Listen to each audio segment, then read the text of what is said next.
શું તમે ક્યારે સાંભળ્યું છે કે કોઈ સસરા પોતાની વહુ અને તેના મિત્રોની દારૂ પાર્ટીથી એટલા કંટાળી જાય કે તે સીધો પોલીસને ફોન કરીને રેડ પડાવે?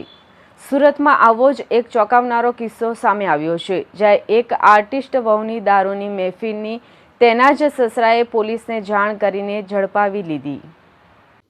પોલીસ કંટ્રોલ રૂમને એક અજાણ્યો કોલ મળ્યો, જેમાં કોલ કરનારે જણાવ્યું કે તેની વહુ પોતાના મિત્રો સાથે ડુમસના એક જાણીતા વીકેન્ડ એડ્રેસ હોટલના રૂમ નંબર 443માં દારૂની મહેફિલ માણી રહી છે. આ કોલ કોઈ હતો દારૂ પાર્ટી કરતા એ જ આર્ટિસ્ટ વહુના સસરાનો. સસરાએ પોતે જ પોલીસે માહિતી આપી હતી કે તેમની વહુ પોતાના મિત્રો સાથે દારૂની મહેફિલ માણી રહી છે. પોલીસ કંટ્રોલ રૂમમાં સસરાએ કોલ કરીને કહ્યું, સાહેબ, મારી પુત્રની પત્ની પોતાના મિત્રો સાથે દારૂની પાર્ટી કરી રહી છે. આ કોલ મળતા ડુમસ પોલીસ પીસીઆર વાન સાથે તાત્કાલિક સ્થળ પર પહોંચી હતી.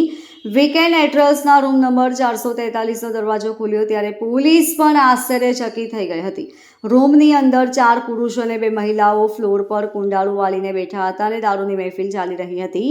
દારૂની તીવ્ર ગંધ આખા રૂમમાં ફેલાઈ હતી. પોલીસે સ્થળ પર જ તમામની પૂછપરછ શરૂ કરી હતી. તપાસ દરમિયાન પકડાયેલા લોકોમાં મિત હિમાંશુભાઈ વ્યાસ, સંકલ્પ અજય પટેલ, લોક ભાવેશ દેસાઈ અને સમકીત કલાપીભાઈ વીમાવાલાનો સમાવેશ થાય છે.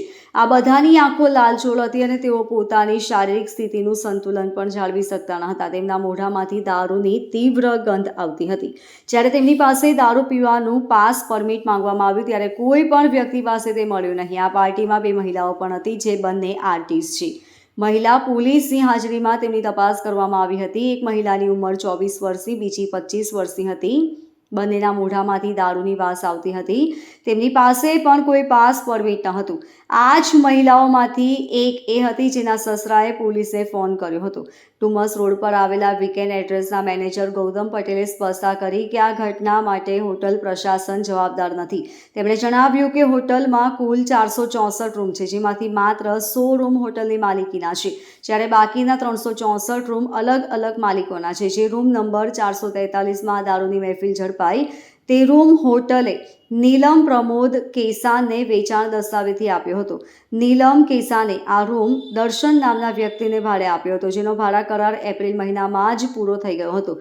આમ હોટલના નિયમો અને માલિકની દ્રષ્ટિએ આ રૂમ પર હોટલનું સીધું નિયંત્રણ ન હતું. મેનેજર ગૌતમ પટેલે જણાવ્યું હતું કે આરોપીઓએ હોટલની માય ગેટ નામની એપ્લિકેશનમાં ખોટા આઈડી અને પાસવર્ડ જનરેટ કર્યા હતા, જેમણે રૂમ નંબર 419 માટે રજીસ્ટ્રેશન કરાવ્યું હતું, પરંતુ રોકાયા રૂમ નંબર 443માં. આ રીતે તેઓએ હોટલના નિયમોનો ભંગ કરી રૂમમાં પ્રવેશ કર્યો હતો. મેનેજરે એ પણ જણાવ્યું હતું કે આ સમગ્ર ઘટના બાદ તેમણે પોલીસે સંપૂર્ણ માહિતી અને સહકાર આપ્યો છે અને હોટલ પ્રશાસન આ પ્રવૃત્તિમાં કોઈ પણ રીતે સામેલ નથી. આ ઘટનાથી સ્પષ્ટ થાય છે કે આરોપીઓએ જાણી જોઈને હોટલના નિયમોનું ઉલ્લંઘન કરીને આ ગુનો આચર્યો હતો. જી, મારું નામ ગૌતમ પટેલ છે. અહીંયા વીકેન્ડ એડ્રેસ જે પ્રોપર્ટી છે ડુમસની અંદર, એનું સંચાલન પૂરું હું કરું છું.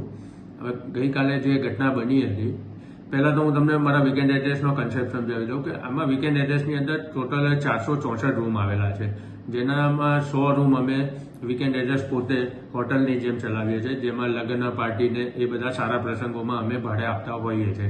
અને બાકીના જે રૂમ છે એ અમે અલગ અલગ વ્યક્તિઓને વેચાણ દસ્તાવેજથી વેચાણ આપેલા છે. એટલે ગઈકાલે જે ઘટના બની હતી રૂમ નંબર 443, જેમાં પોલીસે તપાસ કરતા 4 યુવક અને 2 યુવતી ઝડપાયા હતા.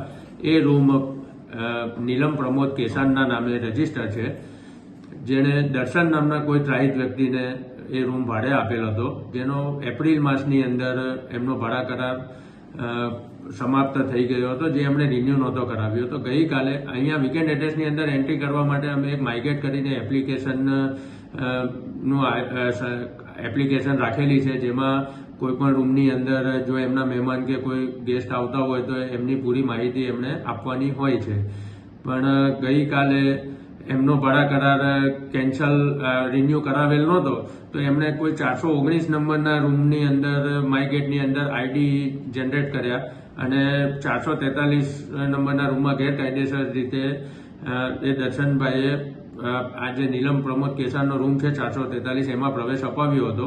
અને પોલીસ આવતા પોલીસને અમે પૂરેપૂરો સહકાર આપ્યો અને પોલીસને રૂમમાં તપાસણી કરતા 4 યુવક અને 2 યુવતીઓ ગેરકાયદેસર પ્રવૃત્તિ કરતા ઝડપાયા હતા અને આ જે 443 નંબરનો રૂમ છે એની સંપૂર્ણ જવાબદારી નીલમ પ્રમોદ કેસાન જેના નામે રજીસ્ટર છે એની છે. એમાં વીકેન્ડ એડ્રેસને કોઈ લેવા દેવા નથી.